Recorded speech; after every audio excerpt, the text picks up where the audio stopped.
That role was mine until it wasn't. वो role बिल्कुल मेरा था. I was doing that role, but then I wasn't. So it was in 2016. Yeah, 16. So my friend was working as an AD, assistant director, in a production house जो कि एक drama produce कर रहे थे उन दिनों.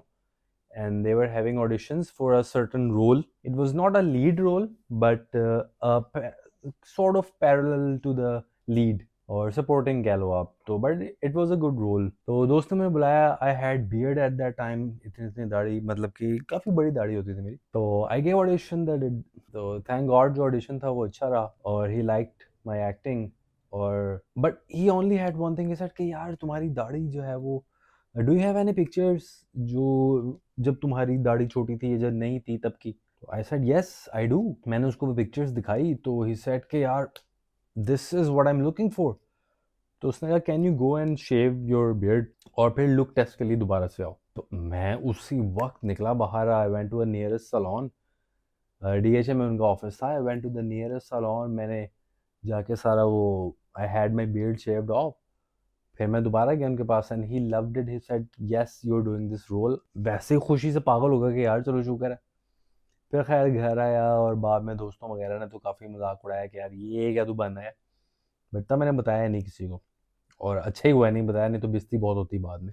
तो कुछ हफ्ते गुजर गए, महीना गुजर गया, 1.5 माह गुजर गया. उसके बाद उन्होंने मुझे कांटेक्ट किया और उन्होंने कहा कि यार यू नो एक फेमस पाकिस्तानी एक्टर, मतलब कि well known Pakistani actor, he said कि यार he is doing that role. तो अब हम आपके साथ, लेकिन हम एक दूसरा कैरेक्टर है जिसके लिए आपको हम कास्ट कर सकते हैं. If I am being brutally honest, तो वो एक तकरीबन, I mean no disrespect, but वो तकरीबन एक एक्स्ट्रा का ही रोल समझ जाएं आप उसको. तो तब I had to make a decision कि मैं क्या करूं. तो I said you know what, I am thankful for the opportunity that you guys have given, but I think कि मैं ये रोल नहीं कर पाऊंगा. So I apologise and I said कि आप प्लीज़ किसी दूसरे को देख लें.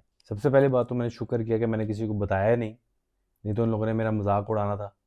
टू बी रियली ऑनेस्ट, आप एक्टर तब तक ही हैं जब तक आपको रोल मिल रहा है या आप कोई एक्टिंग वर्क कर रहे हैं, वरना आप एक्टर नहीं है इस सोसाइटी में. तो the first lesson I learn was never fall in love with the outcome.